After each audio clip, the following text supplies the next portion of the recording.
हाय दोस्तों, मैं मिथिलेश कुमार। आज आप लोगों को मैं बताने जा रहा हूँ परिमेय संख्या और अपरिमेय संख्या क्या होता है। तो जैसे कि परिमेय संख्या क्या होता है, ऐसी संख्याएं या वे संख्याएं जिन्हें मैं p बाई क्यू के रूप में लिख सकता हूँ उसे परिमेय संख्या कहते हैं। और q का मान 0 नहीं होना चाहिए। और दूसरी बात ये आप ध्यान दीजिएगा कि जो p और q होना चाहिए वो हमारा सदैव क्या होना चाहिए, पूर्णांक होना चाहिए। यदि पूर्णांक नहीं रहेगा तो वह हमारा परिमेय संख्या नहीं होगा। जैसे परिमेय संख्या की मैं परिभाषा की बात करूं तो वे संख्याएं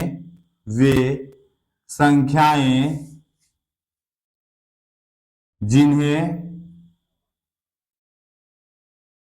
P बाई क्यू अर्थात P बटे क्यू, P बाई क्यू के रूप में लिख सकते हैं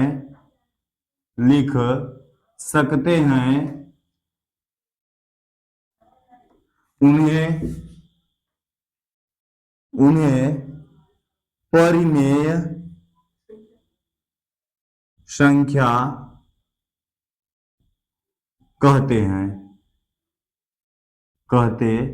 हैं जहां P और Q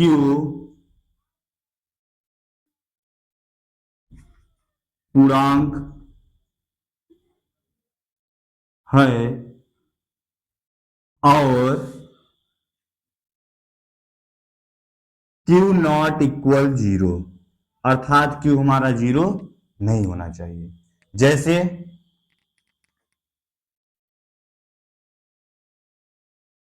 2/4, 1/5, 1/6। आप देख रहे हैं 2/4, 2 भी हमारा पूर्णांक है और 4 भी हमारा क्या है, पूर्णांक है। और इसका 4 जो मतलब Q का जो मान है वह 0 भी नहीं है। इसलिए यह हमारी जो संख्या है 2/4 यह परिमेय संख्या है। और आप देख रहे हैं 1/5, यहां देखेंगे तो 1 भी हमारा पूर्णांक है और 5 भी क्या है, पूर्णांक है। इसलिए ये भी हमारा क्या होगा, परिमेय संख्या होगा। अब हम बात करते हैं अपरिमेय संख्या के बारे में। अपरिमेय संख्या, तो अपरिमेय संख्या क्या होती है, वे संख्याएं जिन्हें p बाई क्यू के रूप में नहीं लिख सकते हैं उन्हें हम कहते हैं अपरिमेय संख्या। तो क्या लिखेंगे कि वे संख्याएं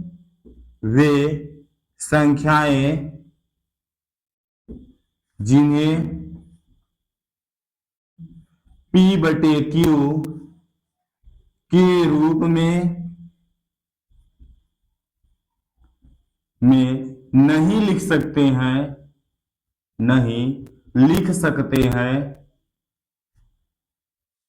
उन्हें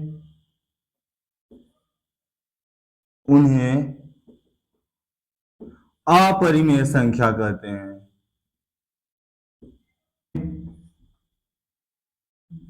P बटे क्यू के रूप में नहीं लिख सकते हैं उन्हें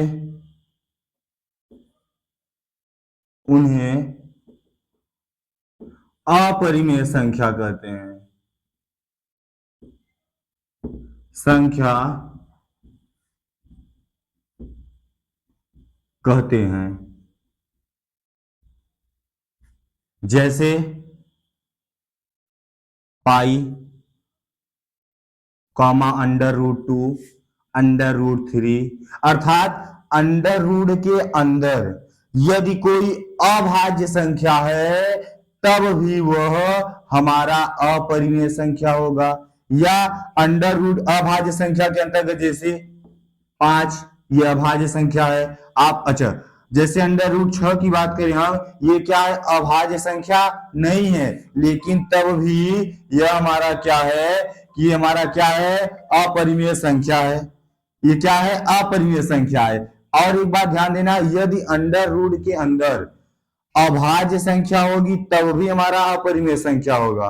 और यदि अंडर रूट के अंदर अपूर्ण वर्ग या जो किसी का पूर्ण वर्ग न या क्या ना हो, वर्ग ना हो, उसे हम क्या कहेंगे, अपरिमेय संख्या। जैसे अगर अंडर रूट के अंदर हम लिखना चाहे 16 लिख रहे हैं, तो ये जो 16 है ये किसका वर्ग है, 4 का वर्ग है, इसलिए यह हमारा अपरिमेय संख्या नहीं होगा। ये 4 का वर्ग है ना 16, इसलिए अपरिमेय संख्या नहीं होगा। अगर ऐसी संख्याएं जो किसी का वर्ग न हो, जैसे मैं बात करूं आपको 18, तो 18 किसी का वर्ग नहीं है, अंडर रूट में भी है, इसलिए ये क्या होगा, हमारा अपरिमेय संख्या होगा।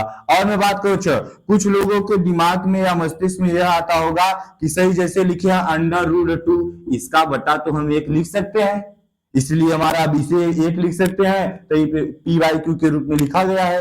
लेकिन आप ये जो है ये अपरिमेय है। क्यों? क्योंकि परिमेय संख्या की हम परिभाषा जानते हैं, वे संख्या जिन्हें पी बाई क्यू के रूप में लिख सकते हैं जी उन्हें अपरिमेय संख्या कहते हैं, परिमेय संख्या कहते हैं, जहां पी और क्यू क्या है, पूर्णांक है। आप ये देख रहे हैं, यहां देखो पी आपका जो है वो अंडर रूट 2 है और क्यू का मान 1 है, तो जो 1 है ये तो हमारा पूर्णांक है, लेकिन अंडर रूट 2 हमारा पूर्णांक नहीं है, इसलिए यह अंडर रूट क्या 2 भी हमारा क्या होगा, अपरिमेय संख्या होगी, अपरिमेय संख्या होगी। कट, रुके रहो। हाँ, तो देखिए दोस्तों, अगर आपको ऐसे ही अच्छे वीडियो और सरल भाषा में समझना है, तो आप हमारी नई कोचिंग नया बैच